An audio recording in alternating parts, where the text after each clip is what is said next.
Adolf Hitler. Todos conocemos al hombre malvado, la Segunda Guerra Mundial, el Holocausto, el búnker, el bigote. Pero si investigas un poco más, las cosas se ponen extrañas, muy extrañas. Algunos dicen que no murió en ese búnker, que escapó por túneles secretos, desapareció en Argentina y vivió sus últimos días en las sombras. Supuestamente hay archivos del FBI, informes de testigos e incluso fotos. Otros señalan el ocultismo, cultos de la muerte nazis, reliquias antiguas y magia negra. Hitler no era solo un dictador.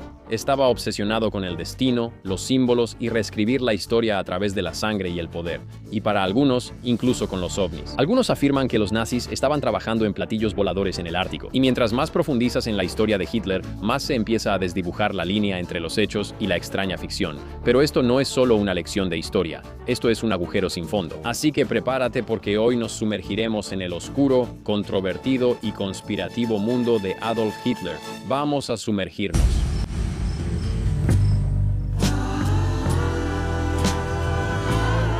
¿Qué tal, gente? Bienvenidos a History Camp. Gracias por acompañarme en mi tienda de campaña. Este es el lugar donde cada semana exploraremos las historias más interesantes, fascinantes y controvertidas de las figuras y eventos más interesantes de toda la historia, de todos los tiempos, para siempre.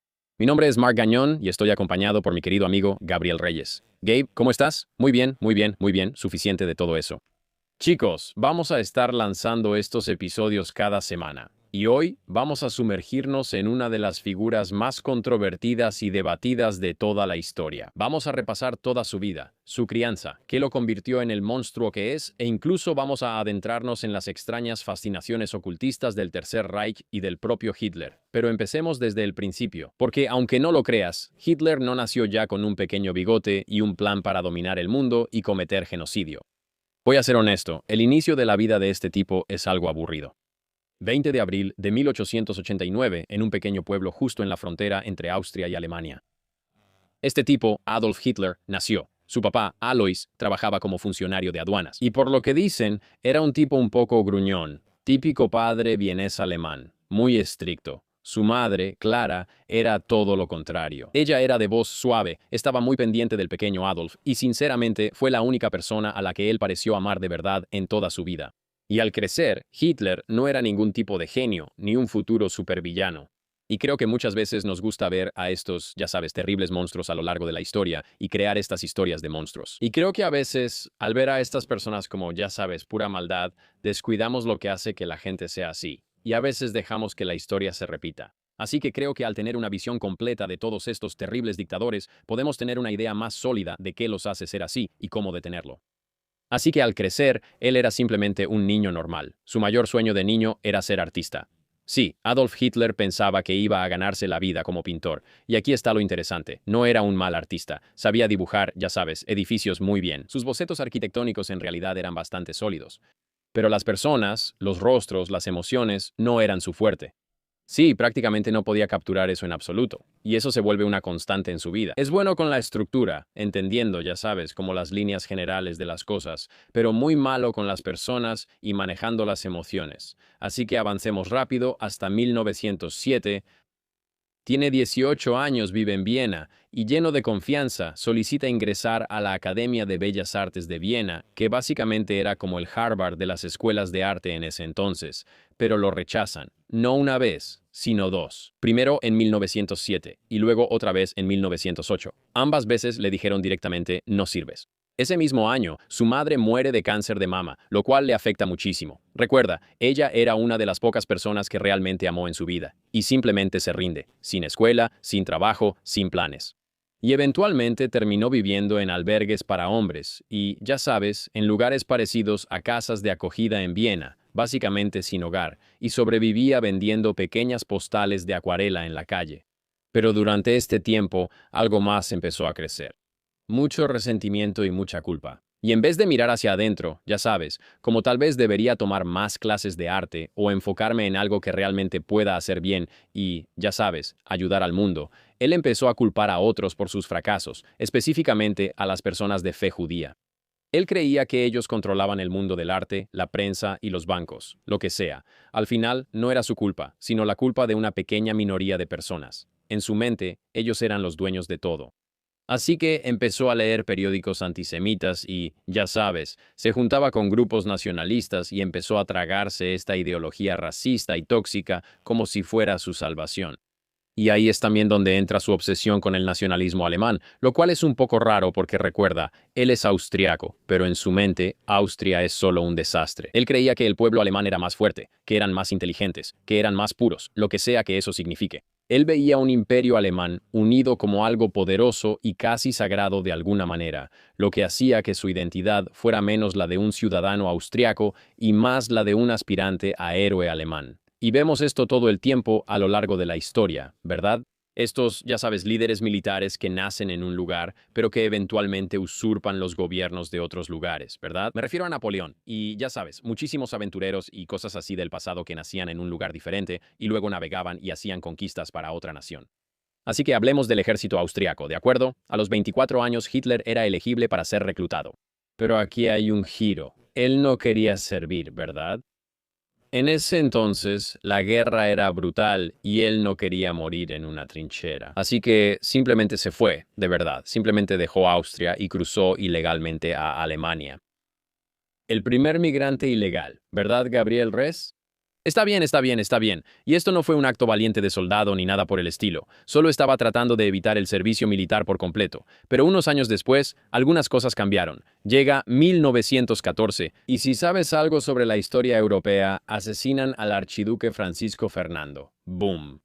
La Primera Guerra Mundial está en pleno apogeo. De repente, toda Europa se enciende como una especie de reacción en cadena al estilo de una máquina de Rube Goldberg que hace que toda Europa esté peleando entre sí. Y aunque Hitler había evadido el servicio militar en su país, ahora se ofrece como voluntario para pelear por los alemanes. Piensa en eso. No quiso pelear por su propio país. Pero en cuanto Alemania estuvo en problemas, él dijo, apúntenme. ¿Por qué?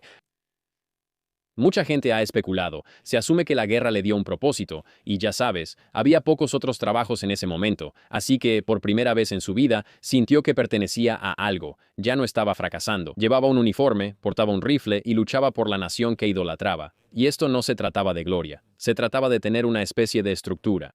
Pero nos estamos adelantando un poco aquí. Retrocedamos un segundo, ¿de acuerdo? Tenemos a un tipo que estaba obsesionado con convertirse en artista. Fracasó, emocionalmente destrozado por el rechazo y la pérdida, pierde a su madre, culpa a los judíos y a todas las élites del mundo por todos sus problemas, en vez de hacer algo para solucionarlos. Vivía al borde de la pobreza, empezó a absorber estas ideas raciales peligrosas y estas fantasías nacionalistas. Y luego abandona su país para vivir en otro que él creía superior. Así que en este punto, si detienes la línea de tiempo justo ahí, solo tienes a un tipo amargado y enojado con opiniones fuertes y sin una verdadera dirección, pero también tienes los cimientos de algo peligroso, ¿verdad? Como la decepción, el resentimiento y ese deseo de control que se van acumulando.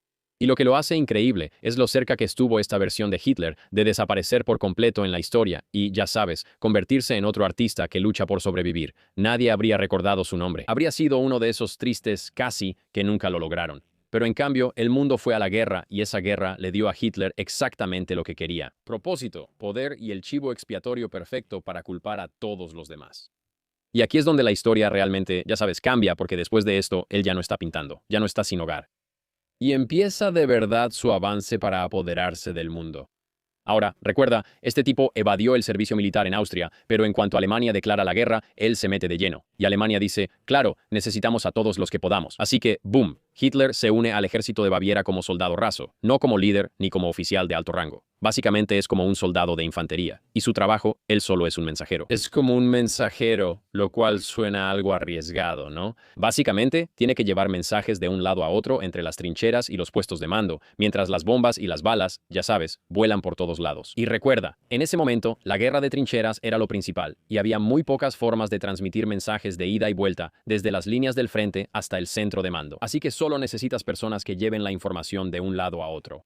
Y no era broma, la guerra de trincheras es brutal, es fangosa, sangrienta y la gente es apuñalada, es simplemente miserable. Y Hitler, aparentemente, disfrutaba el orden, las reglas, la hermandad. Era estructura y era algo que podía hacer y podía ser parte de un sistema. Pero no te confundas, no era un héroe de guerra intrépido, no andaba pateando puertas, ni siquiera estaba en las líneas del frente la mayor parte del tiempo. Como mensajero, sí estaba en peligro, pero no lideraba ataques ni mataba gente. Simplemente evitaba el combate real en la línea del frente. Incluso otros soldados pensaban que era algo extraño. Algunos relatos lo describen como alguien callado, incómodo, que se mantenía al margen. No bebía ni hablaba mucho con mujeres. En muchos sentidos, era como un incel, para ser honesto. Solo andaba rondando por ahí. Y otro dato interesante, según una historia contada años después, había un soldado británico llamado Henry Tandy. Y tuvo a Hitler en la mira durante un enfrentamiento en la Primera Guerra Mundial y no apretó el gatillo.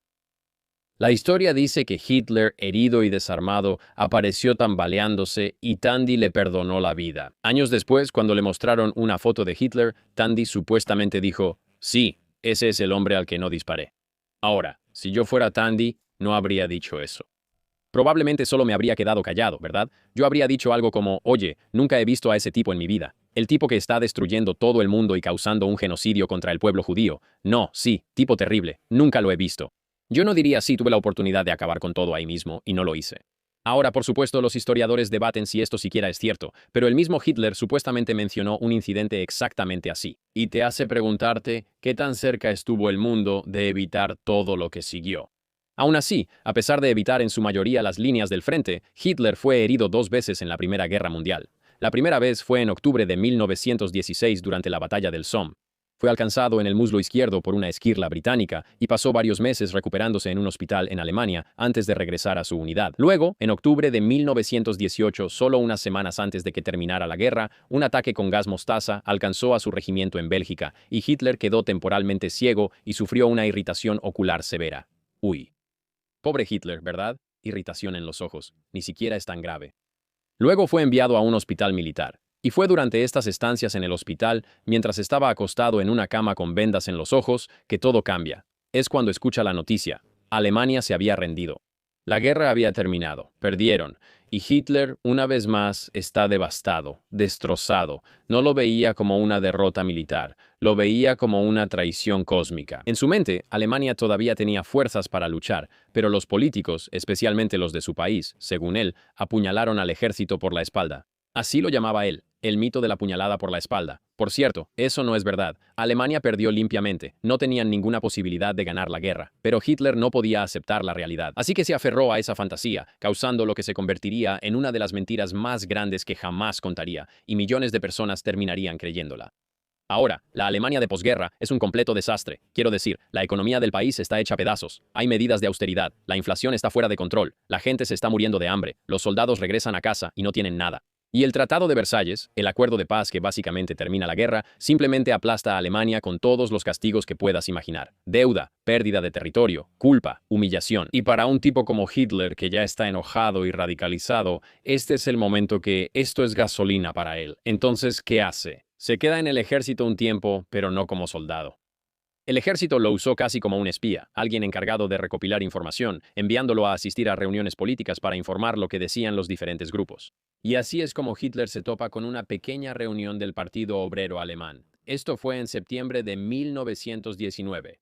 No era una gran cumbre política, solo un puñado de hombres frustrados en cervecerías desahogándose sobre la caída de Alemania, los comunistas y culpando a los judíos y al Tratado de Versalles. Y el ambiente era como un polvorín de antielitismo y antisemitismo. Y recuerda, Hitler estaba ahí como en una misión enviada por el ejército para observar e informar sobre diferentes grupos radicales. Se suponía que debía mantenerse al margen, pero en vez de quedarse sentado, no pudo evitar involucrarse. Cuando un miembro sugiere que Baviera debería separarse de Alemania, Hitler se vuelve loco. Se lanza a dar un discurso apasionado defendiendo la unidad alemana. Y esto sorprendió al grupo y al fundador del partido, este tipo Anton Drexler.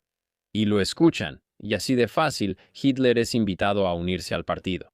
Ahora, la mayoría de la gente simplemente se habría ido, ¿verdad? Era como un club sin importancia, sin influencia, sin dinero, solo un montón de tipos frustrados. Pero Hitler vio una oportunidad y empezó a presentarse regularmente. Empieza a dar discursos, escribir folletos y a traer un tono incendiario y apocalíptico a cada reunión. Y poco a poco empieza a apoderarse del partido. Incluso le cambia el nombre al grupo. Le pone lo que él cree que es un mejor nombre: el Partido Nacional Socialista Obrero Alemán, también conocido como el Partido Nacional Socialista, que después se convertiría en el Partido Nazi. Reutiliza la esvástica, que es un antiguo símbolo hindú de paz, y la convierte en este nuevo y llamativo logotipo para el movimiento. Y luego vino la propaganda, los carteles, los eslóganes, esos grandes mítines con multitudes rugientes. Hitler entendía algo que la mayoría de los políticos no comprendía en ese momento, que los hechos realmente no importan. Lo que conecta son las emociones. El miedo se propaga más rápido que la razón. Y los símbolos simplemente se quedan grabados en tu mente. Y cuando él hablaba con la gente, sabes, no solo lo escuchaban, sentían cada palabra que decía. Y esta es la parte extraña. Él seguía siendo como un don nadie. O sea, usaba trajes baratos. Tenía ese bigote raro que incluso, ya sabes, estaba pasado de moda para la época. Pero en el escenario era diferente. O sea, alzaba la voz. Estaba furioso. Era dramático. Practica sus discursos como si fueran actuaciones, usando gestos con las manos, largas pausas y contacto visual. Era algo torpe en la vida real, pero cuando estaba frente a una multitud, era una persona diferente. Y en un par de años, Hitler ya no era solo un tipo que se unió al partido. Él era todo el partido. Así que pasa de ser un soldado que realmente no hace mucho, a un tipo herido y amargado que culpa a los políticos y a los judíos, hasta convertirse ahora en un orador gritón que roba la atención. Y él no era rico, no era poderoso, pero había encontrado algo que nunca antes había tenido, una audiencia, un grupo central de personas que podían movilizar las ideas. Y esa audiencia empieza a crecer rápidamente porque mientras más luchaba Alemania, más personas buscaban respuestas, buscaban una razón. Y Hitler, con sus discursos, su enojo y sus mentiras, se convirtió en la respuesta.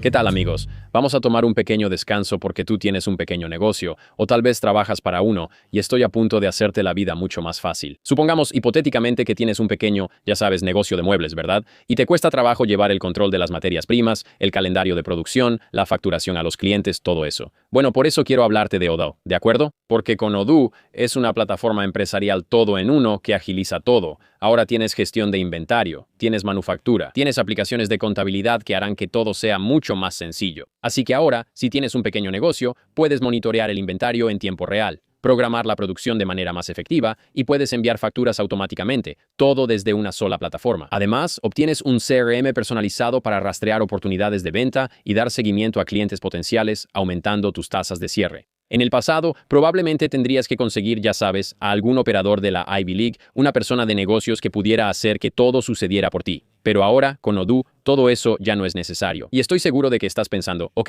si esto va a hacer mi vida más fácil, darme más tiempo libre para pasar con mis amigos, mi familia y jugar softball y además hacerme ganar más dinero, debe ser carísimo. Aquí viene la buena noticia. Los oyentes de este programa van a recibir una prueba gratuita de 14 días. Así es, tienes 2 semanas con Odoo completamente gratis cuando entras a odoo.com/camp. Así es, odoo.com usa el código promocional CAMP y vas a obtener 14 días gratis solo para probarlo. Ve si te gusta. Si no es para ti, no lo necesitas. Está bien, pero Odoo va a hacer tu vida mucho más fácil. Todo lo que necesitas en un solo lugar. Ahorra tiempo, gana más dinero. Ahora, volvamos al programa. Así que para los años 20, Hitler ya no es solo un tipo enojado, ya sabes, despotricando en estas cervecerías. Está empezando a atraer a multitudes enormes y la gente está llegando, lo están escuchando, están donando. Y el partido nazi sigue siendo pequeño, pero está creciendo. Y el ego de Hitler, o sea, está creciendo aún más rápido. Luego, en 1923, se vuelve audaz, demasiado audaz. La hiperinflación es tan grave que la gente literalmente usaba fajos de dinero como leña, y Hitler pensó, está bien, esto ha ido demasiado lejos, este es el momento. Así que va por ello, intenta derrocar al gobierno directamente. Esto es lo que se conoce como el putsch de la cervecería. Y no, no es una broma. Ocurrió dentro de una cervecería real en Múnich, el 8 de noviembre de 1923. Adolfo Hitler y un grupo de nazis irrumpieron en una reunión política, agitando armas y gritando que básicamente había comenzado una revolución.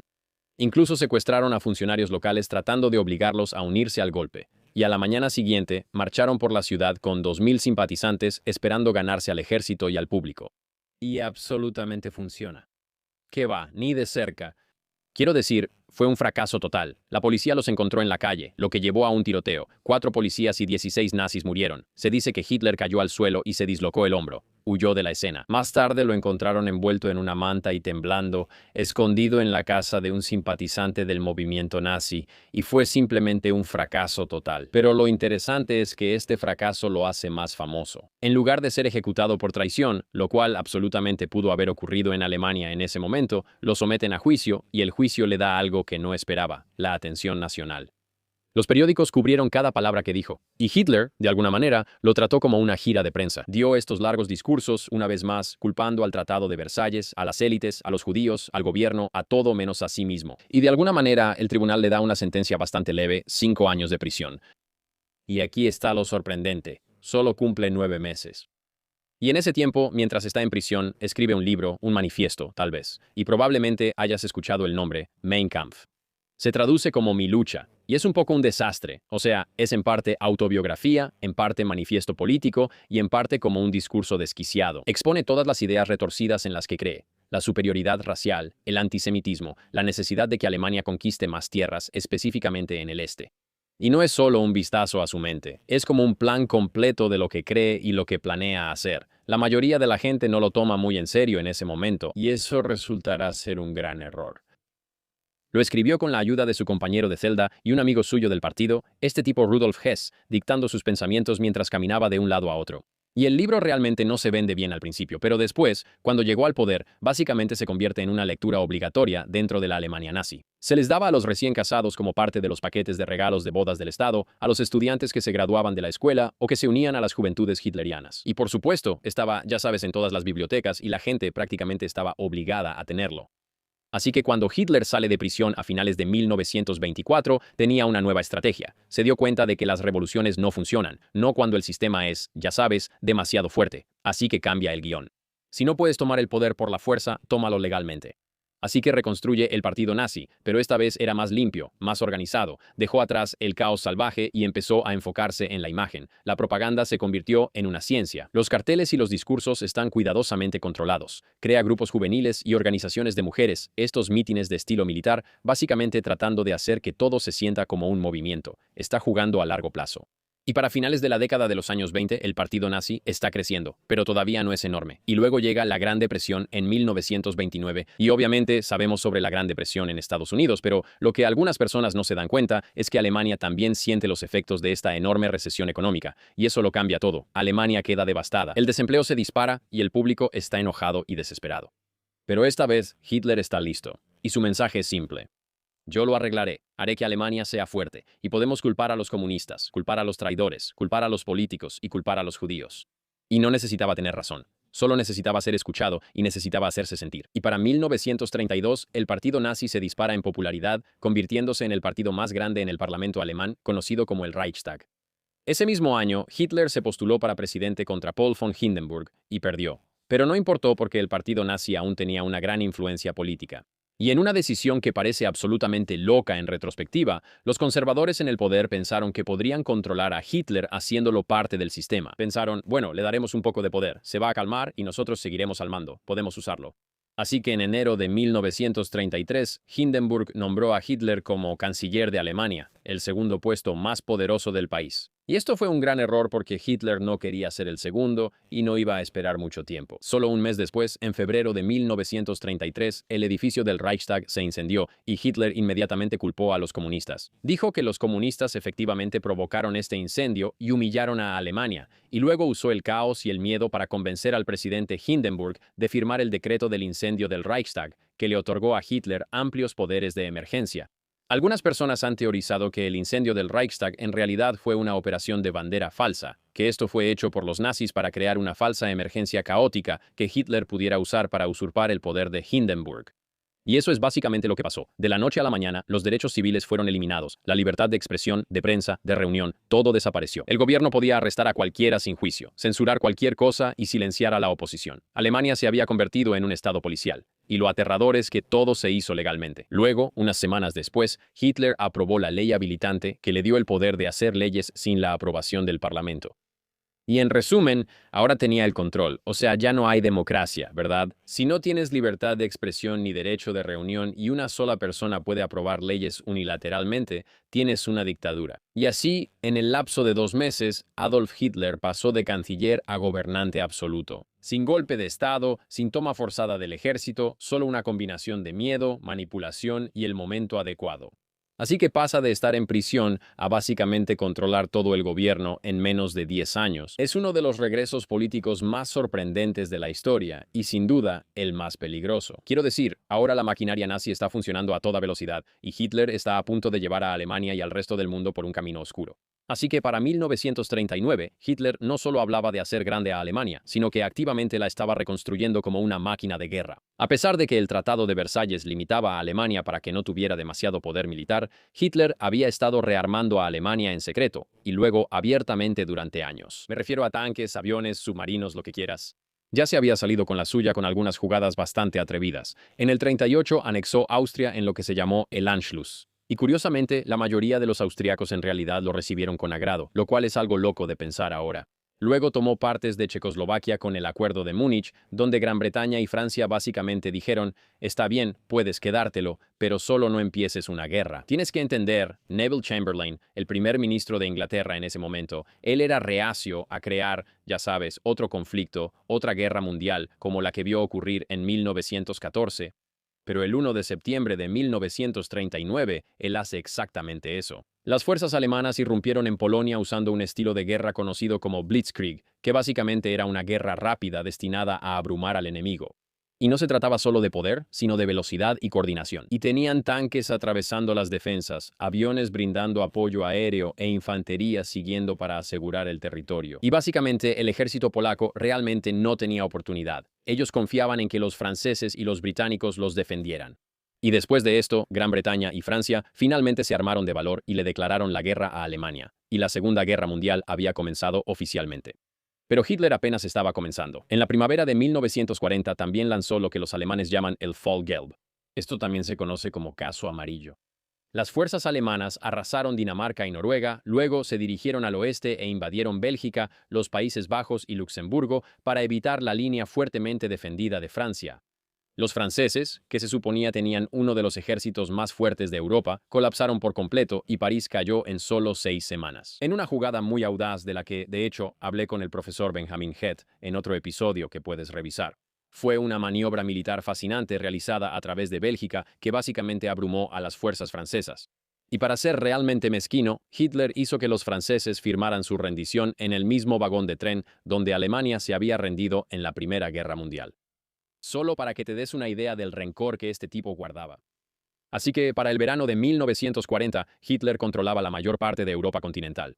La única potencia importante que seguía en pie contra él era Gran Bretaña, liderada por Winston Churchill, quien en cierto modo era básicamente el anti-Hitler. Era terco, desafiante y no estaba dispuesto a rendirse. Y Hitler finalmente lanzó a la Luftwaffe, la Fuerza Aérea Alemana, contra las ciudades británicas en lo que se conoció como la Batalla de Inglaterra. Pero la Real Fuerza Aérea logró rechazarlos y le dio a Hitler su primer gran revés. Pero en lugar de concentrarse en acabar con Bretaña, Hitler cometió lo que muchos historiadores consideran su mayor error. Se volvió hacia el este e invadió la Unión Soviética. Nunca peleé en una guerra terrestre contra los soviéticos. ¿Cuántas veces tenemos que decírselo? Quiero decir, hay varias razones. Nunca deberías hacer esto. Primero, la razón por la que Hitler quería invadir, él siempre quiso el Lebensraum. Esto se conoce como el espacio vital para el pueblo alemán en el este. Tenían miedo de la invasión de un gran gobierno y ejército al este de ellos porque están rodeados, ya sabes, potencialmente por muchos ejércitos hostiles. Y en segundo lugar, él realmente creía que la Unión Soviética colapsaría. Simplemente pensaba, oye, podemos entrar y ellos no tienen las fuerzas y simplemente, ya sabes, serán aplastados.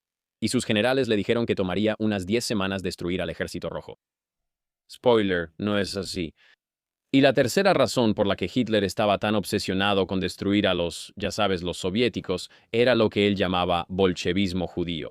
Esta es una teoría retorcida que dice que el comunismo era algún tipo de gran conspiración judía y que la Unión Soviética era la cuna de ese ideal comunista. Así que el 22 de junio de 1941, la Operación Barbarroja se lanzó con más de 3 millones de soldados alemanes cruzando la frontera en la fuerza de invasión más grande de la historia. Inicialmente, los soviéticos fueron tomados completamente por sorpresa. Quiero decir, Iósif Stalin había ignorado múltiples advertencias sobre la invasión, y las fuerzas soviéticas sufrieron derrotas catastróficas mientras los alemanes avanzaban cientos de millas dentro del territorio soviético, capturando a millones de prisioneros y destruyendo ejércitos soviéticos enteros. Pero luego sucedieron dos cosas. Primero, la resiliencia rusa. Quiero decir, estos rusos son duros, para ser honesto contigo. O sea, mantuvieron sus posiciones. Y luego, el invierno.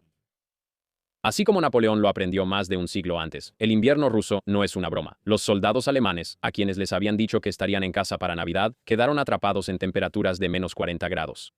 Y no tenían la tecnología moderna que tenemos ahora para mantenerse calientes en estas, ya sabes, temperaturas gélidas. Incluso para la época no tenían el equipo adecuado, los tanques no arrancaban, las armas se congelaban, los soldados sufrían de congelación. Todo simplemente se estaba yendo al carajo.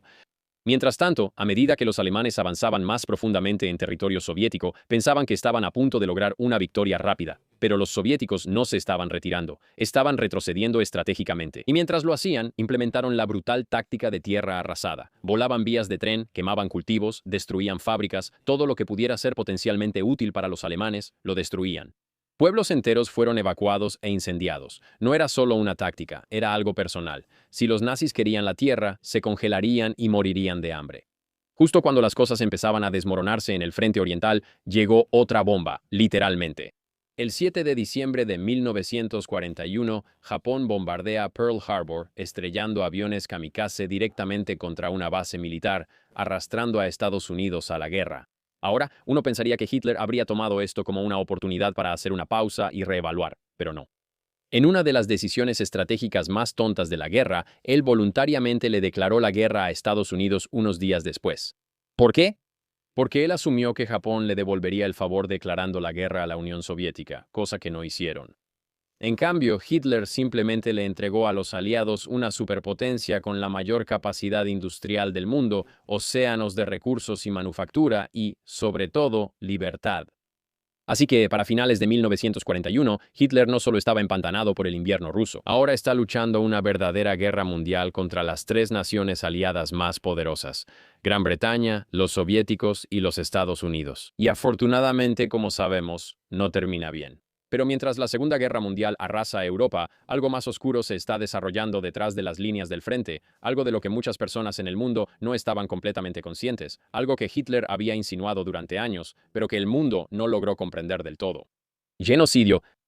Su retórica antisemita había ido más allá de la propaganda, y ahora existía un plan para este asesinato en masa. Al principio, los judíos fueron señalados con leyes y aislamiento social. Las leyes de Nuremberg despojaron a los judíos alemanes de su ciudadanía y les prohibieron casarse con personas no judías.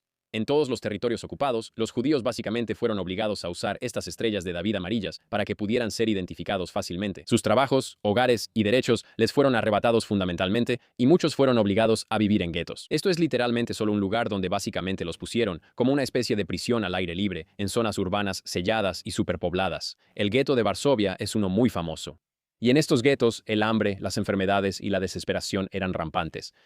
Pero a medida que avanzaba la guerra, la política nazi también se intensificó. Para 1941, escuadrones móviles de exterminio conocidos como los Einsatzgruppen seguían al ejército alemán hacia Europa del Este. Reunían a judíos, comunistas, al pueblo romaní y a otros que consideraban indeseables y los llevaban a bosques o campos para ejecutarlos en masa. Me refiero a que muchas veces los obligaban a cavar sus propias tumbas. En Babi Yar, un barranco cerca de Kiev, más de 33.000 judíos fueron asesinados en solo 2 días. Pero incluso esto, para el sádico Hitler, se consideraba demasiado lento.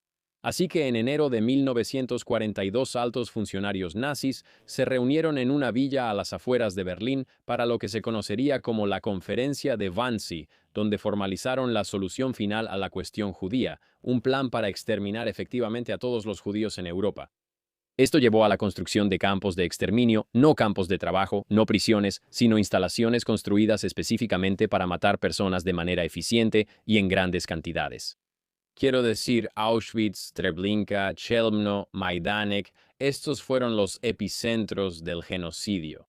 Y así es como solía suceder. Los judíos y otros indeseables eran cargados en vagones de ganado sin comida ni agua y transportados en tren a estos campos. Al llegar, los doctores y guardias nazis inmediatamente separaban a las personas en 2 filas, una para los que estaban aptos para trabajar, usualmente hombres jóvenes, y otra para mujeres, niños, ancianos y enfermos. La mayoría en la segunda fila, a menudo el 80% o más, eran enviados directamente a las cámaras de gas, disfrazadas como duchas, por lo que muchas personas no tenían idea de que iban a morir.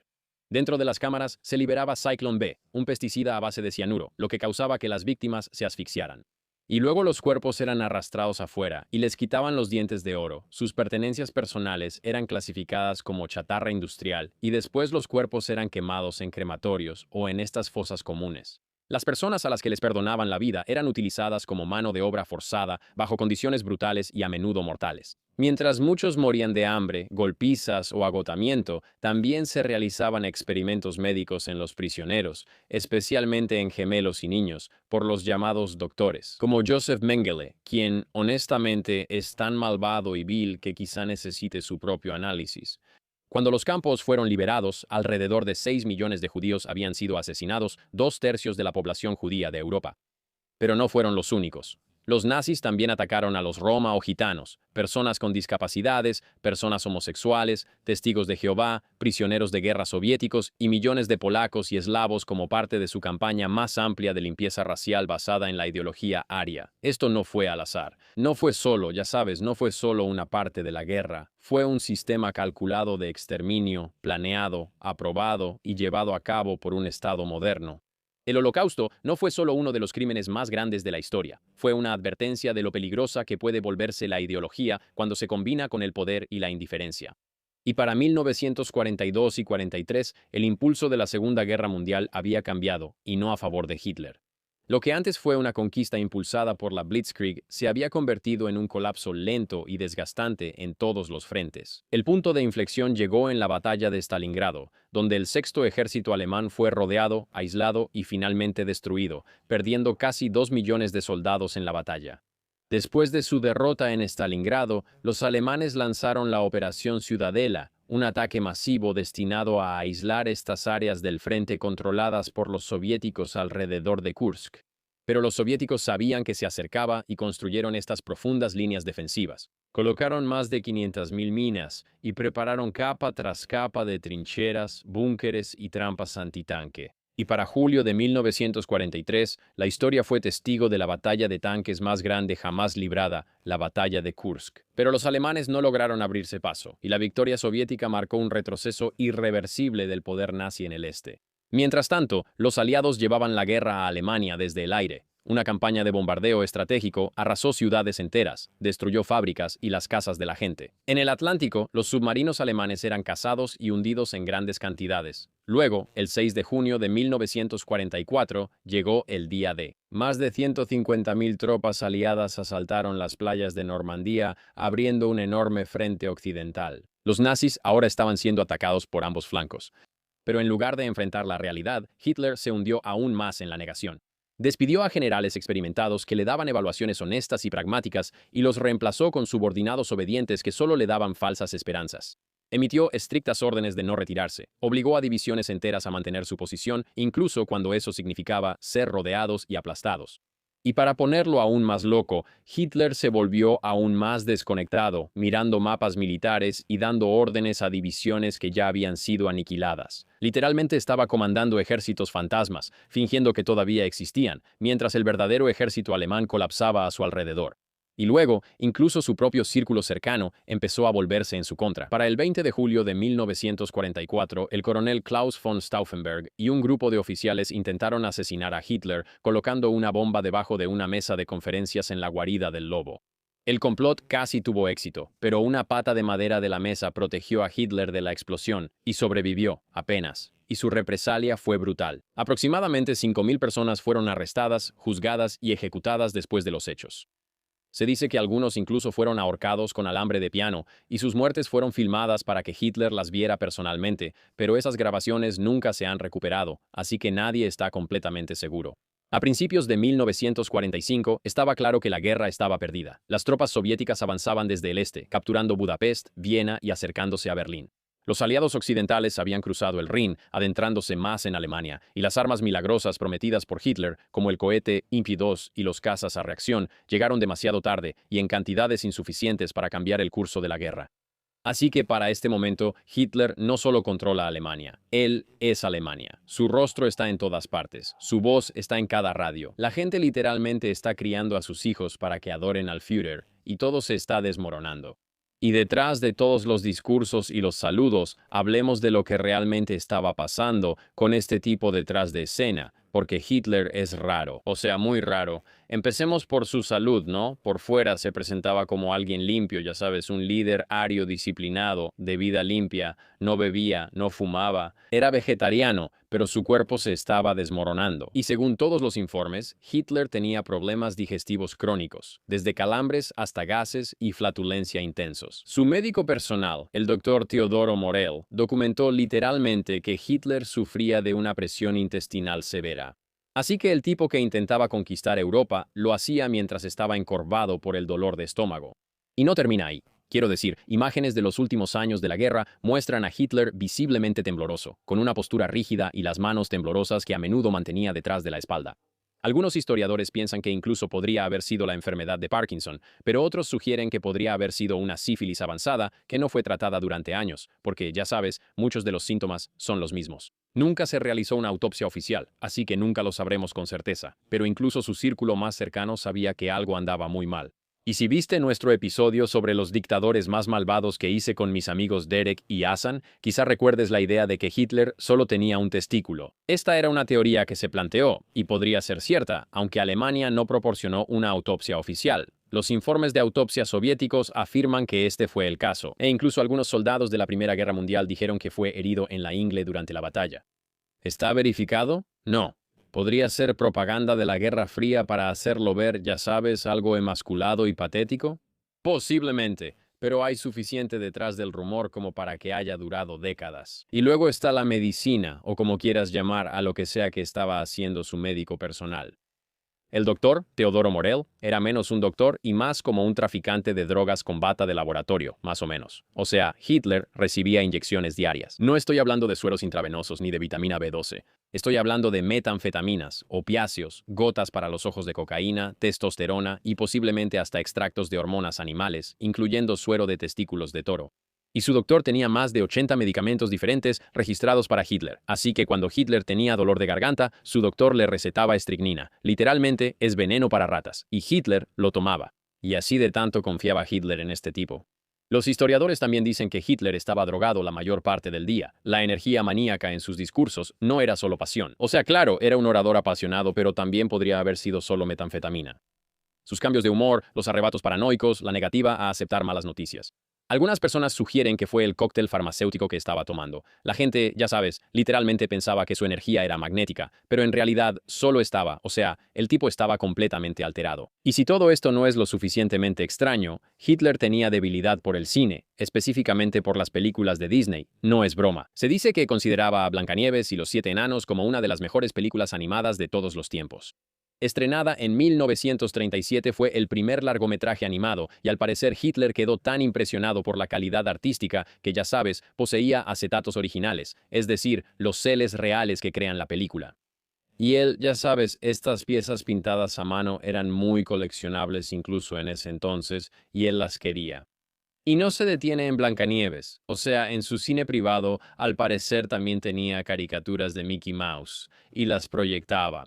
Y aunque la propaganda nazi oficialmente marcaba a Mickey como un símbolo de la cultura estadounidense degenerada a puertas cerradas, Hitler se reía y simplemente veía y consumía estos medios occidentales. No hay grabaciones de él viendo estas caricaturas, por supuesto, pero los informes de su círculo cercano sugerían que realmente le divertían. Joseph Goebbels, un seguidor del partido nazi y uno de los principales propagandistas, incluso escribió en su diario mencionando cómo le dio películas de Mickey Mouse a Hitler diciendo: "Le regalé al líder 12 películas del ratón para Navidad". Estaba muy emocionado y bastante contento con sus tesoros. Otra cosa extraña sobre Hitler, ya sabes, demagogo atormentado y malvado, es que en realidad tenía una relación extraña con los animales. Tenía una conexión con los perros. Quiero decir, Hitler estaba obsesionado con su pastor alemán, Blondie. Ella siempre estaba a su lado, le daba de comer de la mesa, la llevaba a todas partes e incluso la entrenó personalmente. Incluso firmó leyes para proteger el bienestar animal mucho antes de que otros países lo hicieran. Quiero decir, solo para mostrar el nivel de sus tendencias sádicas, es que mientras está exterminando personas, está firmando leyes para darles derechos reales a los animales. Quiero decir, es extraño y no tiene ningún sentido, pero solo demuestra los efectos de su propaganda retorcida, y la compasión realmente nunca se extendió a las las personas. No mostró piedad a sus enemigos, ni a sus críticos, ni siquiera a su propio círculo cercano. Mandó ejecutar a personas solo por sospechas, lo que hizo que algunos de sus aliados más cercanos eventualmente cayeran en desgracia, llevándolos a ser marginados o asesinados. Pero Blondie, este perro, quiero decir, era tratado como realeza. Ahora, volviendo al panorama general. A medida que la guerra se prolonga, Hitler se vuelve cada vez más aislado, paranoico, inestable. Pasa la mayor parte de su tiempo escondido en búnkeres subterráneos, rara vez mostrando su rostro al público. Las reuniones militares se convierten en arrebatos, a menudo desconectados de la realidad. Incluso cuando la derrota se vuelve inevitable para el Tercer Reich, él se aferra a la fantasía de que Alemania todavía puede ganar. Generales destituidos y su juicio nublado por metanfetaminas y cualquier otra droga que estuviera tomando dominaron completamente la situación. Mientras tanto, el liderazgo nazi alrededor de Hitler empezó a sentirse menos como un régimen político y más como una especie de culto extraño. O sea, entre más alto llegabas, más raro se ponía todo. Y nadie representa esto mejor que Heinrich Himmler, el jefe de las SS, y este tipo estaba profundamente metido en el ocultismo. Estamos hablando de astrología y magia de runas, paganismo, mitología alemana, todo ese rollo esotérico. Él creía que las SS no eran solo una fuerza militar, sino también una especie de hermandad espiritual destinada a revivir la grandeza perdida del pasado ario. Él creía que el pueblo alemán descendía de esta raza superior perdida y estaba empeñado en retorcer la historia para probarlo. Uno de sus proyectos era convertir el castillo de Wewelsburg en una especie de Camelot nazi. Mandó remodelar este castillo para que reflejara casi el estilo del rey Arturo y lo dotó de un espacio extraño y ritual, como la Cámara del Sol Negro, donde supuestamente los oficiales de las SS eran iniciados en extrañas ceremonias a la luz de las velas, destinadas a atarlos a la causa mediante este simbolismo místico, o sea, todo tipo de cosas locas. Pero la joya de la corona de su locura era conocida como la lanza sagrada o la lanza del destino. Y la leyenda dice que esta es la lanza que atravesó el costado de Jesús durante la crucifixión y que, según el mito, quien la posea no puede ser derrotado en batalla. Si la pierdes, lo pierdes todo. Es decir, como es bien sabido, Carlomagno, el líder del Sacro Imperio Romano, solo fue derrotado una vez que perdió la lanza sagrada. La reliquia real, o lo que muchos creen que es el verdadero artefacto, sea mágico o no, se guardaba en el Palacio Hofburg en Viena, una casa de tesoros en Viena. Y después de que Hitler anexó Austria en 1938, supuestamente la hizo trasladar a Alemania. Algunos dicen que realmente creía que le otorgaba poder divino. Otros creen que solo le gustaba el simbolismo. De cualquier manera, era otro elemento de la extraña mitología espiritual nazi. Pero esta no era la única reliquia que buscaban. Los nazis también enviaron expediciones por Europa, Asia, el Tíbet y hasta el Himalaya en busca del Santo Grial. Sí, este es un mito antiguo real que se remonta hasta la época de Cristo. Se conoce como la copa de la que Cristo bebió en la última cena.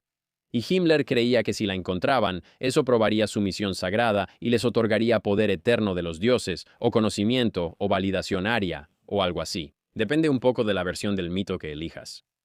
Y si eso no suena lo suficientemente loco, también iban tras el martillo de Thor.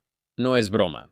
Realmente se ha discutido que Himmler creía que el martillo de Thor era un martillo real que contenía este poder desconocido. Él creía que la mitología nórdica no era un mito, y que los nórdicos eran la civilización aria perdida. Y en su mente, Thor era este gran antiguo guerrero ario, y que su martillo era un arma real. Incluso intentaron reconstruir armas, uniformes y tradiciones germánicas antiguas basándose en estos mitos. Así que sí. Mientras los aliados se preparaban para el día D y los tanques de Stalin avanzaban rápidamente, Himmler tenía a un montón de tipos haciendo juegos de rol en vivo, ya sabes, con sudaderas y encendiendo antorchas para realizar estas ceremonias extrañas. Y es fácil reírse de eso ahora, ya sabes, pero ellos iban completamente en serio. Para Hitler y sus altos mandos, ya sabes, y hay algunos informes que sugieren que el propio Hitler ya estaba un poco harto de eso. Al final de su vida, realmente no parecía estar tan metido en esas cosas del ocultismo. Pero Himmler y algunas de las personas a su alrededor sí consultaban mucho a sus astrólogos y buscaban ese poder cósmico y místico. Ahora, antes de adentrarnos en la muerte de Hitler, hay una conspiración más que no podemos dejar de mencionar, ya saben, considerando que esto es, ya saben, History Camp. Dado que esto es un campamento de historia, ¿verdad? Tenemos que profundizar. Porque si la vida real de Hitler no fuera lo suficientemente extraña, la cultura de las conspiraciones la lleva aún más lejos. Algunos dicen, de nuevo, esto es una conspiración marginal. Yo no creo en esto, pero existe. Algunos dicen que Hitler tenía vínculos e interés en los extraterrestres. Según estas teorías, los nazis intentaban hacer ingeniería inversa de tecnología ovni supuestamente recuperada de civilizaciones antiguas. Aquí es donde encontramos las naves Hambu y Vril. Estas son enormes máquinas voladoras en forma de disco impulsadas por energía Vril. Si te interesa más el Vril y la sociedad Vril, puedo explicarte un poco, pero ya he hecho algunos episodios sobre esto con el Dr. Eric Kirlander en la Universidad Stetson, quien tiene una investigación extensa sobre todos los ideales esotéricos que tenían los nazis en esa época. Pero en resumen, se creía que el Vril era una fuerza cósmica ilimitada, como una electricidad espiritual. Puedes pensar en ella casi como el chi en, ya sabes, las culturas orientales. Y fue mencionada por primera vez en el siglo XIX en novelas de ciencia ficción, pero después fue tomada en serio por los nazis obsesionados con el ocultismo y, ya sabes, muchos otros miembros de la élite en esa época. Y la sociedad Vril, una supuesta orden secreta vinculada a mediums y conocimientos esotéricos, supuestamente creía que podían canalizar esta energía de seres del sistema estelar de Aldebarán. Sí, lo sé. Esto suena loco, pero estamos hablando de comunicación telepática con, digamos, arios espaciales. Quiero decir, los planos y representaciones artísticas de estas naves todavía circulan por ahí. Se ven como el típico ovni, excepto que, ya sabes, llevan esvásticas y están diseñados para funcionar tanto como aeronaves, pero también como máquinas del tiempo cósmicas. Y algunos creen que estos fueron probados en lugares secretos, como alrededor del castillo de Wewelsburg o en lo profundo de las montañas cerca de la frontera con Chequia. Otros dicen que solo fueron maquetas y se quedaron en el papel, un mito puro alimentado por la desesperación y las drogas. Pero siempre queda la idea persistente de ¿y si? Y eso nos lleva a la campana, también conocida como Die Glocke. Y según relatos de la posguerra, principalmente de un periodista polaco llamado Igor Witkowski y que después fue ampliado por otros, este era un programa nazi ultrasecreto que albergaba algo llamado el gigante Der Riese, un enorme complejo subterráneo en Polonia. Y el dispositivo en sí básicamente era una gran campana metálica cubierta de símbolos extraños y supuestamente alimentada por una sustancia conocida como Serum 525, un fluido radiactivo. Ahora, de nuevo, esto está muy metido en el mundo de las conspiraciones, pero aún así, la idea y los rumores persisten. Los testigos afirmaron que brillaba, pulsaba y tenía la capacidad de crear antigravedad. Algunos dicen que hacía que el tiempo se ralentizara y otros afirmaron que, ya sabes, lo probaron en humanos y animales y sufrieron efectos secundarios horribles. Quiero decir, ya sabes, desintegración espontánea, pérdida de memoria y tiempo perdido. Y todo esto se siente como, ya sabes, como un expediente X nazi. Pero cuando termina la guerra, este supuesto búnker secreto simplemente desaparece. Algunos creen que, ya sabes, la tecnología fue contrabandeada a Sudamérica. Otros dicen que terminó en manos de Estados Unidos bajo la operación Paperclip. ¿Hay alguna prueba? No, solo rumores, archivos censurados y algunos tipos en Internet con unos PDFs borrosos. Pero todas las drogas, las vibras de culto, las películas mareadoras y las conspiraciones no podían ocultar lo que realmente estaba pasando.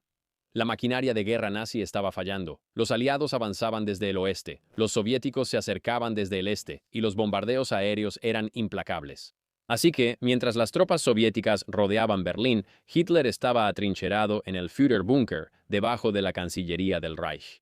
Y el 29 de abril, mientras se escondía, se casó con Eva Braun, su amante de toda la vida, en una pequeña ceremonia civil dentro del búnker. Luego, al día siguiente, el 30 de abril, Hitler y Eva fueron a su estudio privado dentro del Führerbunker y se dice que fue alrededor de las 3:30 de la tarde cuando ella cerró la puerta detrás de ellos. Adolf Hitler se disparó en la sien derecha con una pistola Walter PPK mientras mordía una cápsula de cianuro, mientras que Eva Braun ingirió cianuro. No se reportó ninguna herida de bala en su cuerpo y nadie presenció las muertes directamente. Pero Heinz Lind, el ayuda de cámara de Hitler, y Otto Gunsch, su ayudante personal, fueron los primeros en entrar a la habitación. Minutos después, encontraron a Hitler desplomado en el sofá, con una herida de bala en la sien derecha y sangre goteando, y a Eva Braun, junto a él, aparentemente intacta, excepto por los labios azulados, lo que es consistente con envenenamiento por cianuro. Hitler había dado órdenes antes de su muerte sobre qué hacer con su cuerpo si lo encontraban muerto. Así que, siguiendo las estrictas órdenes de Hitler, los cuerpos fueron llevados de inmediato al jardín detrás de la Cancillería del Reich.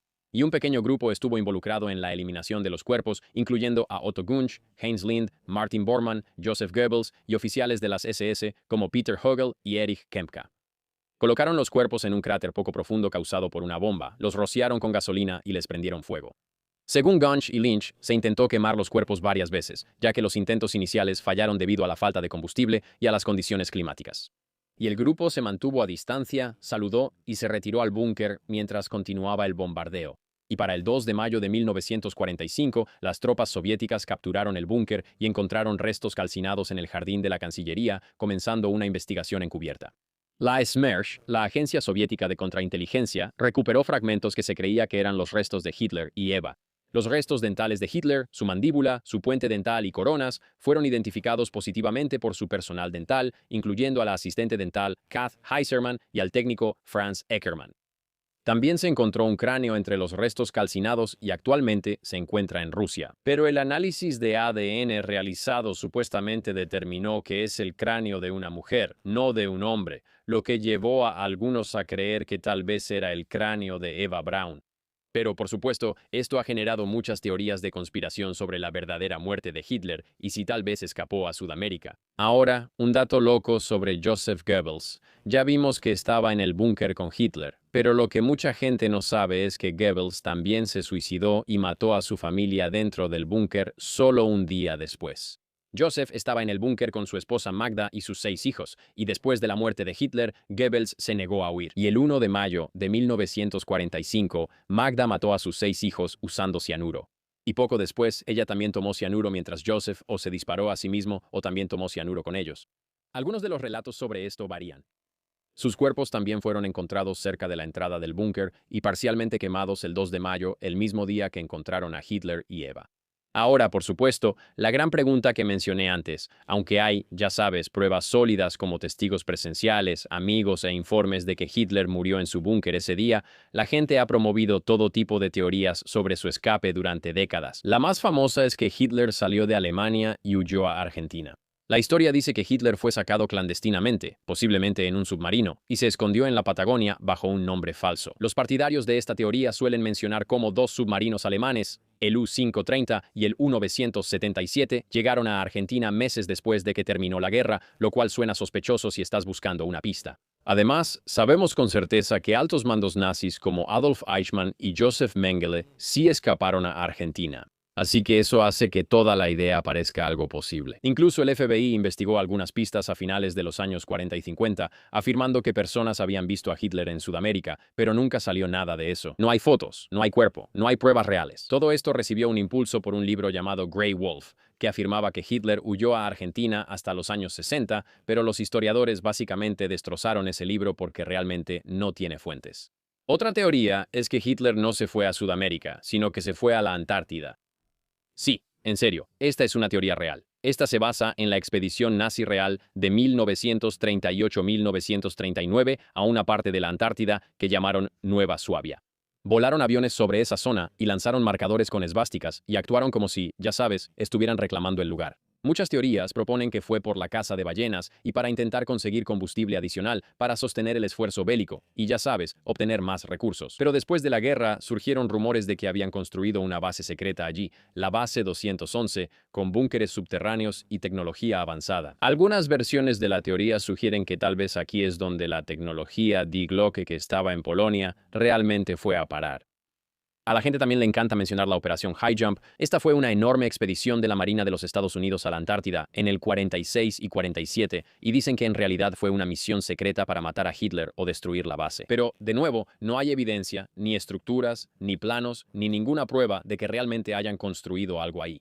Y luego está, por supuesto, la idea de que Hitler usó las mismas redes ferroviarias que ayudaron a otros nazis a huir de Europa. Estas rutas de escape son muy reales, y así fue como Eichmann y Mengele lograron escapar. Básicamente eran rutas ocultas a través de Italia y España que ayudaban a los nazis a salir de Europa con papeles falsos, a menudo con la ayuda de personas simpatizantes, ya sabes, o de organizaciones turbias o la mafia. Algunas personas piensan que Hitler usó un doble en el búnker mientras él escapaba usando uno de estos rutas de escape. Otros van aún más lejos y afirman que la inteligencia aliada, o incluso el Vaticano, posiblemente lo ayudaron, pero no hay ningún registro creíble de que Hitler haya sido transportado por alguna de esas rutas de escape. Y ninguno de los otros nazis que escaparon jamás lo mencionó, lo cual es algo raro, ¿no crees? Si realmente estuvieron con él, las personas que estuvieron en el búnker y sobrevivieron cuentan la misma historia, que Hitler estaba ahí, se estaba desmoronando y no tenía intención de ser capturado con vida. Estas teorías de escape nunca van a morir porque, ya sabes, son jugosas, interesantes y misteriosas. Y seamos realistas, los soviéticos no fueron precisamente transparentes con toda su información después de la guerra. Pero cuando juntas los hechos, los testimonios de testigos presenciales, la evidencia forense y la inteligencia, todo apunta a una sola cosa: que probablemente Hitler sí se suicidó el 30 de abril, pero quién sabe, tal vez el cráneo que analizaron los soviéticos era de Eva Braun, tal vez Hitler sí escapó, no lo sé, soy un poco escéptico para ser honesto. Así que, oye, tal vez estoy completamente equivocado, tal vez todavía anda por ahí en algún lugar, tal vez está relajándose en Argentina con, ya sabes, un montón de extraterrestres nazis. ¿Quién puede decirlo realmente? Me encantaría saber qué piensan ustedes. Dejen un comentario. ¿Realmente murió o está en lo profundo de la Patagonia? Y amigos, esa es la historia mórbida y retorcida de la vida de Adolf Hitler. Y cubrimos todo. Hablamos de dónde nació, cómo obtuvo su ideología retorcida y cómo muchos en su círculo se obsesionaron con el ocultismo, el genocidio, los esfuerzos de guerra, los errores y, en última instancia, lo que llevó a la victoria de los aliados. Y siempre he escuchado decir que la guerra se ganó gracias a la manufactura estadounidense, la inteligencia británica y la sangre rusa. Y creo que eso sigue siendo cierto. De hecho, pienso que es una manera bastante sencilla de ver el esfuerzo de guerra. Ahora, por supuesto, hay muchas cosas sobre la vida de Adolf Hitler que no se mencionaron en este corto tiempo que pasamos juntos. Pero aquí en el History Camp cubriremos muchas otras partes de la Primera y Segunda Guerra Mundial y todos los demás eventos históricos que hayan existido. Así que estoy seguro de que esta no será la última vez que analicemos los días trascendentales de Alemania durante el Tercer Reich. Muchas gracias por acompañarme. Por favor, dejen un comentario. Me encantaría saber qué otros líderes, dictadores, demagogos o incluso nobles de la historia les gustaría analizar. ¿Quién tiene un pasado interesante que merece ser revisado y quién tiene quizá elementos extraños en su historia que nunca salieron realmente a la luz? Por favor, dejen un comentario, suscríbanse y una vez más, muchas gracias por acompañarnos en History Camp. Nos vemos la próxima vez.